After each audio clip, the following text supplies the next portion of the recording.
What's going on, y'all? It's Brooklyn's own Mista Rush, and you're tuning in to Underground Alley.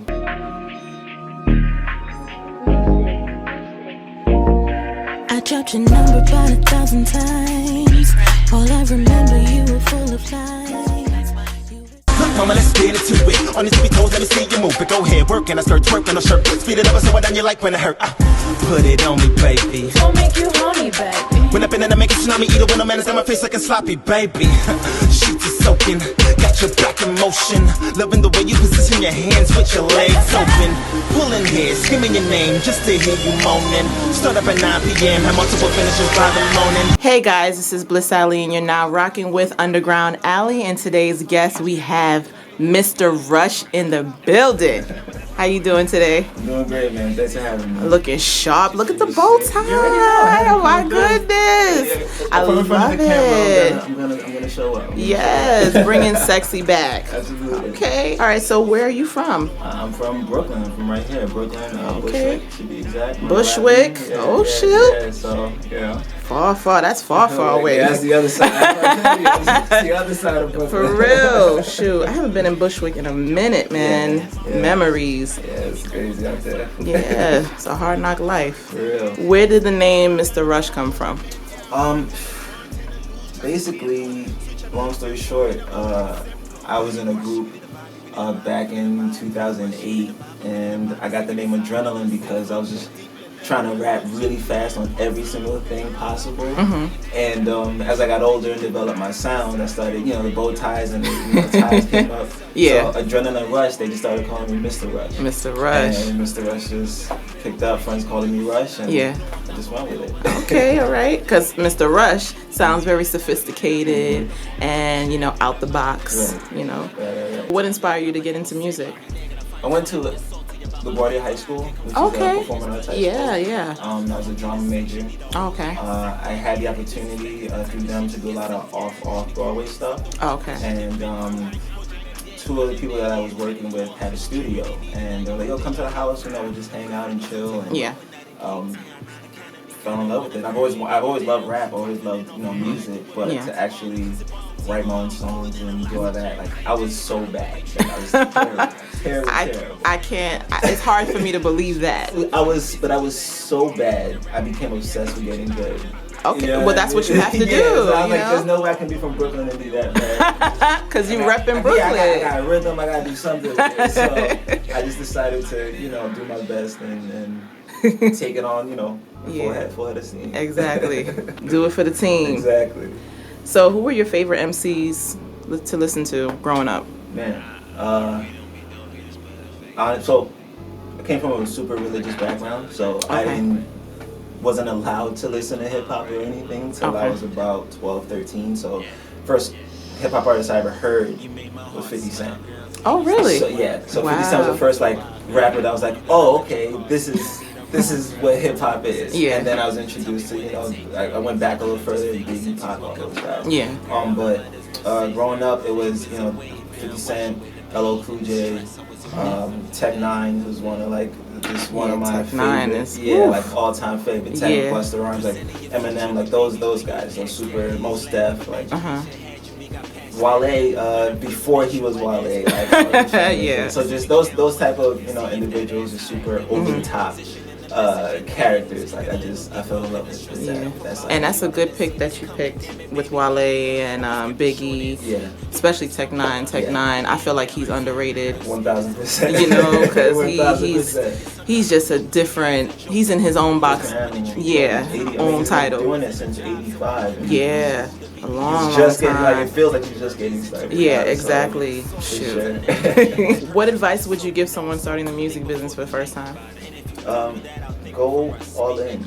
Don't be afraid to take chances. Don't be afraid to take advice and criticism.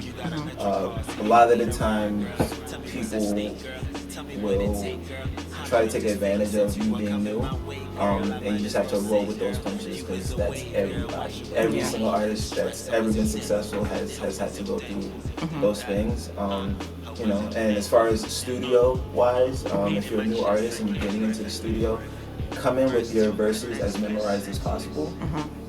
that eliminates frustration, that eliminates studio time, money, eliminates resources. So, just come in as prepared as possible, and, come in with knowing who you are when you walk in the booth, and I think you'll be good to go. And what you bring to the table as well. Exactly. Manners over money. Exactly. Oh. Right. As an artist, we go through certain turbulence and obstacles to get our music out. What advice would you give someone that's starting the music business for the first time versus someone that isn't starting the music for the first time? I know that's kind of like the first question that I asked you before this question, but some people have a hard time pushing their music out. Right. Because not that many people are supporting, especially local artists. Yeah. They expect their city to back them up. Sometimes it's the people that are outside the city that backs them up. Why do you think that happens? Everyone's friend has a friend who raps. Yeah. And it's such a big... There's so many people trying to do it. So, and I know I only have a certain amount of space on my phone for the type of music that I want, and so it's it's hard to get someone to buy into something that no one else has bought into yet. Yeah. So what I always tell people is just to find the ones that do believe in what you're doing, as you push your music, and to get it outside of whatever state that you're in. Put yourself in a position where you can be seen. The internet that's what it's for. Yeah. And include visuals to everything that you're doing. Yeah. I think a lot of the times we get caught up in, all right, my music's on SoundCloud, go to SoundCloud and get it. And that's cool, but if you're a new artist, people don't know your face, people don't know who you are as a person. And you can only do so much through a song nobody's, recognizing. So just being patient with yourself and finding people that do support, and then using them as the catalyst to spread the word, while you also use the internet to drop links wherever you can and do what you have to do. Just the little things. If you can get 2 people a day, it's a start. And if you decide to do this for 10 years, that's that plan, that 10-year plan, that growth, that it will accumulate into something bigger than what you thought even possible. Exactly. Yeah. Network. Exactly. Complete this sentence. The hardest thing about being an artist is love. Yeah. You start to confuse the word love, and you start to not recognize what it means anymore.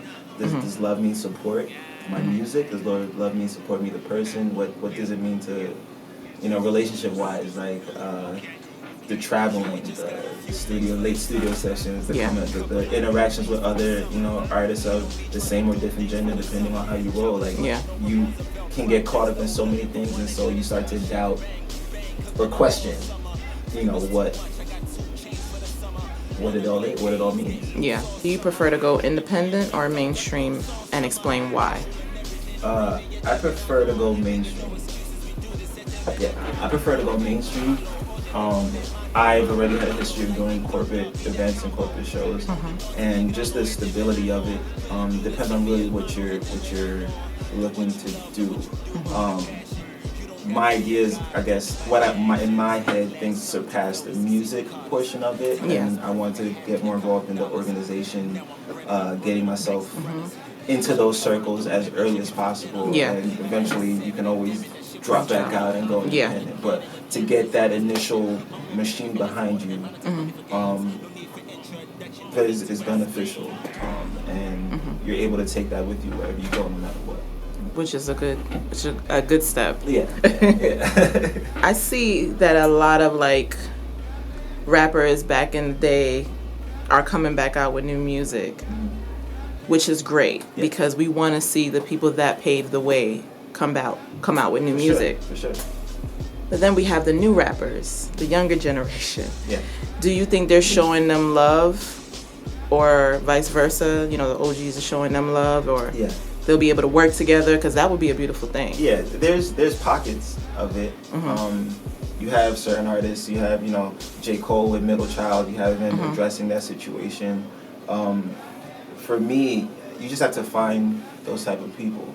I've had people Biz Markie is a great example. Biz Markie and Cool V, great example. Yeah. They were just telling me like, yo, we have all this knowledge. If we don't pass it on, then we wasted our career.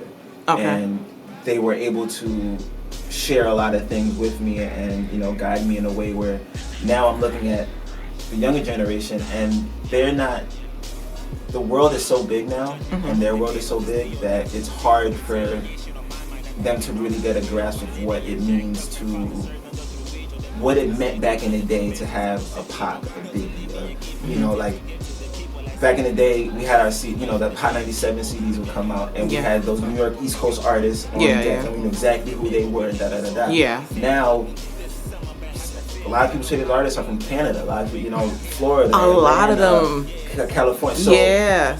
Their mindset is on so many different places and there's so much music now that as time goes on, the legends are gonna feel a lot less respected. And I don't think it's intentional, but you know, I don't see that many artists turning down a legend. You know, if they're serious about the art and what hip hop is, I don't see them turning it down. So if the legends want to come out and start doing that all again, I personally am all for it. Right? Yeah, You'd be like, hell yeah, I'll jump on a track there. with you. Yeah, that would be a privilege. Absolutely. You know? Absolutely. What makes your music different from other artists?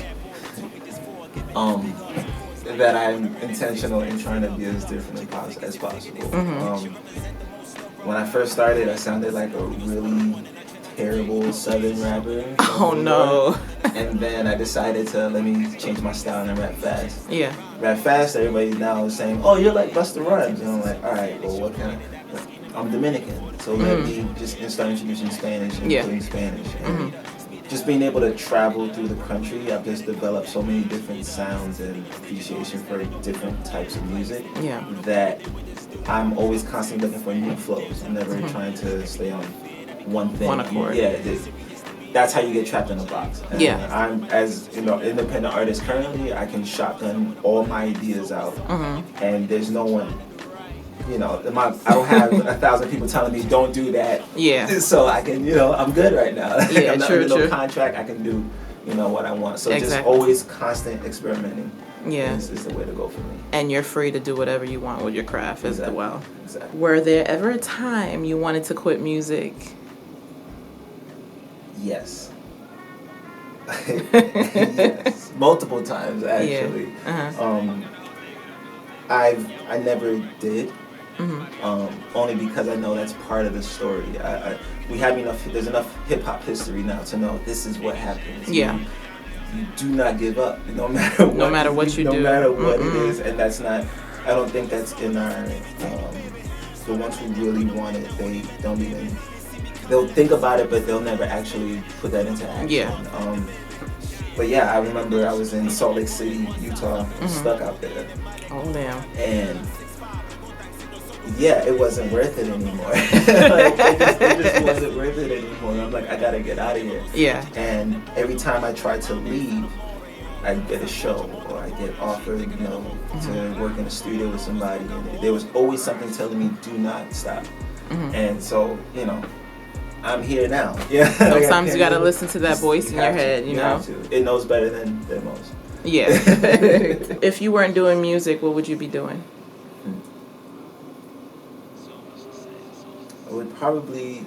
I'd probably be teaching. Okay, what subject? Political science. Oh, political science. Why? Well, I went to college for political science. Okay.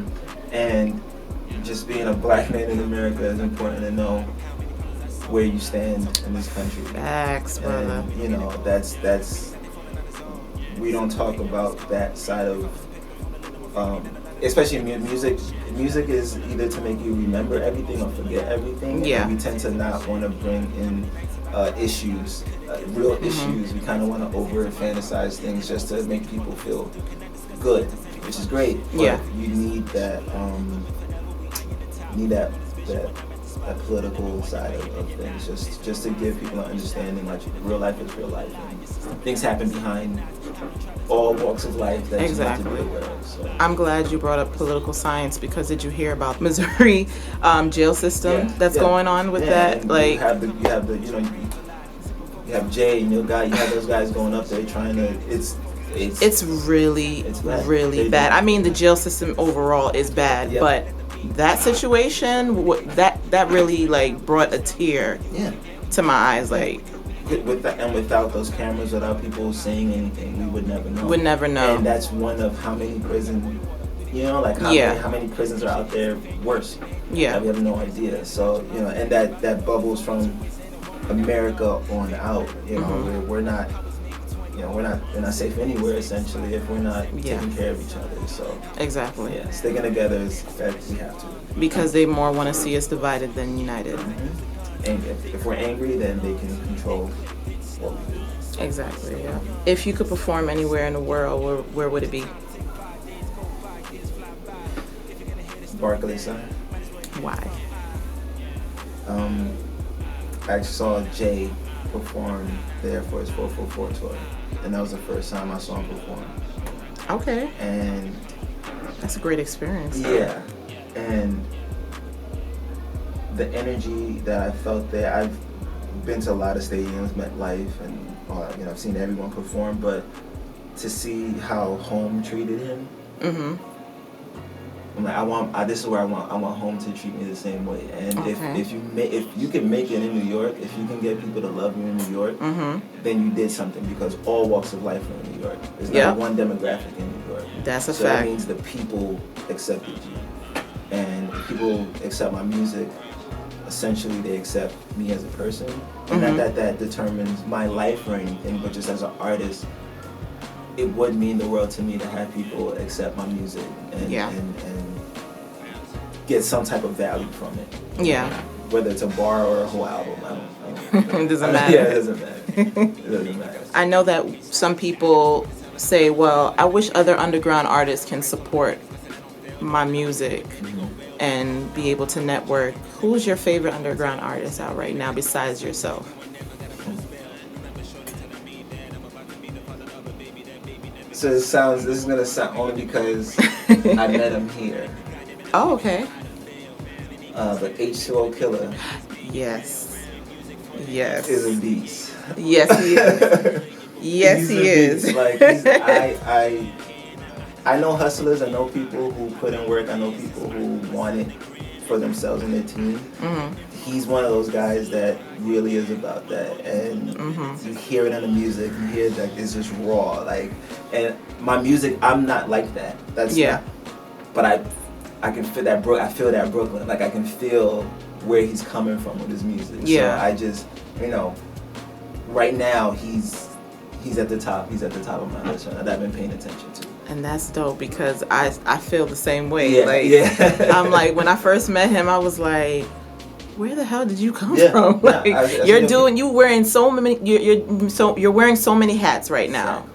I don't know how you're doing it. I don't know how you're breathing. I don't know how you're walking, but he does it all. It's crazy. You can't take that away from a person. Yeah. But it's one of those things where like, I'm inspired now, because you literally the day I met him, I was like, yo, I got a song. I need you to jump on. Okay. See, and I love the fact that he makes it open for other people to work with him too. He's not cocky. No, he's you got come to studio. Like I'm being in the studio. I was here the last week when I was here. He saw that I was here. He's like, yo, you should have hit me up. So it's one of those things where it's like, yo, I appreciate. Underground artists don't do that. They don't. Underground artists don't do that. They don't. Yeah. So shout out to the big homie. Oh shoot. Yeah. Since the homie situation, I feel like a lot of guys should be able to work together, especially if they're in the music business. What is your take on the Omarion and Lil Fizzy Pop situation? Do you think that it's crazy that Omarion's baby mother is with him even though they're not together? Do you think that he broke that bro code? Because Fizzle Pop is saying, oh, we were never best friends, we were just co-workers. Right. But then in another interview you're saying that, oh, that's my best friend. Yeah. So which one is it? Yeah. It's the one that they're in the mood to explain at the time. Everyone is different. He definitely broke bro code. Only because if there wasn't bro code, then feelings wouldn't be involved. If feelings are involved, then you're ruining bro code. That's just, I appreciate Omari handling it the way he's handled it. Yeah. Because that's him showing that there's other methods to handling situations like that. That you can't blame him if he decided to take another route with that situation. You know what I mean? To take on a violent route or to take on a way bigger petty route. He's like, no, I'm going to use my platform to show what freedom looks like. To show what just being chill looks like. It is what it is. Yeah. Once you decide that, it's choice theory 101. Once you decide that or understand and you're aware that you don't control or own anybody, then you can let their actions is on them. Yeah. And you control how you react to those things. So I think the way broken, but he's handling it. And the way he reacted was pure genius. How do you do that on his birthday? Like, you promote your tour on his birthday. He profited off of the camera being on. Yeah. He took advantage, and that's what that's what you have to do as an artist. Like, I had people who I didn't even recognize hating on me. Oh, how many followers do you have? Because if I respond, I might be able to get some of your fans. Because I know I'm dope. I don't see any. Yeah. So let me get some more eyes on me. Yeah. Might as well. Right? So that he did that. Nobody was really looking for that announcement. But when all this came down, that announcement became so much more of a big deal. Yeah. And it got across so many more platforms. It was genius. It's pure genius. Constant advance. Yes. Now it's time to play underground hip hop trivia. All right, so there's going to be a couple questions and you're going to give me the answer. I'm going to give you the choices of the question and you, of course, have to give me the answer. All right. The first question is, the rapper who claims his daddy is Brian Birdman Williams, is it Mac Main, Lil Twist, T-Pain, Lil Wayne, Tyga, and Drake? I'm gonna go with Lil Wayne. You are correct. All right. Okay, you got a point. You got a point. All right. So this is the next question. Which of the following is not a T.I. song? Live Your Life, Swing Your Rag, Back Front, Top Back, What You Know? You need the second and third one? Swing Your Rag, Back Front. Swing Your Rag? Swing Your Rag. Is that your final answer? That's my final answer. I've never heard that song. You've never heard that song? I've never heard Swing Your Rag before. Oh my gosh. Are you serious? Yes. You sure that's what you want to go with? Swing Your Rag? You sure? Is that Back Front? Is that your final answer? I'm just gonna go with it. You are incorrect. I'm sorry. What is it? The answer is Back Front. What? See, I knew it was one of those. Alright, I gotta listen to I've never heard Swing Your Rag. My bad, it's Terrible, terrible. Right. He's like, he got that answer wrong expeditiously. What year did Soulja Boy come out with his first song, Crank That?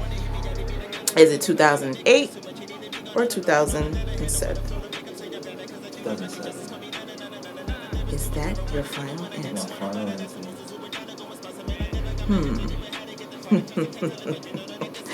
I'm crazy, don't mind me. That's all good. Don't mind me. You said 2007? 2000, yeah. You are correct. Yes. Yeah. I did a lot of dancing back then. It was like the dance hall era and all that. So all the dances were coming out. That was my high school years. So. Okay, all right. Let me find out you was pop locking and jump. Oh, excuse me. See why you didn't add that in? Oh my God. I was a Franchise Boy fan. I was okay. Snapping. All right. Might make you do a little step here. Might have to. All right, next question. Yeah. What legendary DJ is known as the father of hip hop? Grandmaster Flash, Kid Capri, Kool Herc, DJ Premier, or Grandmaster Caz? Kool Herc. Father of hip hop. Kool Herc. You are correct. All right. 3 points so far. You're doing good. Cool. My You're doing good. You're doing good. All right. Okay. Let's go to the next question now. Okay. Who is the highest selling hip hop artist? Is it Jay-Z, Puff Daddy, P. Diddy, his 3 million names that he got, Eminem, Snoop Dogg, the Notorious B.I.G., Tupac Shakur, or Lil Wayne? Highest selling hip hop artist. Eminem. Is that your final answer? You are correct. It is Eminem. That's insane. That's who they call the GOAT now. Yeah, his numbers are. His numbers. Which record label featured artists such as Dr. Dre, Tupac, and Snoop Dogg? Was it Junior Mafia, the Dungeon Family, Death Row Records, or Rockefeller Records? Well, this company, record label just got bought by Hasbro for like $4 or something crazy like that. Are you serious? Death Row Records, yeah. Oh my God, that's embarrassing. Yeah. Yeah, it's insane. Like it's it went down. Oh damn. Yeah. Fun fact, alley people. That is terrible. Yeah. Oh my Death Row God. Records, final Death answer. Row Records is the answer. Oh my God, Death Row is definitely in Death Row. Yeah, it's that. Okay. Oh well, thank you for playing Underground Hip Hop Trivia. You did excellent. Excellent. You done got you got one wrong. The T.I. You got to make it up though. You got to write a song or something. I got it. I'll write a song explaining myself.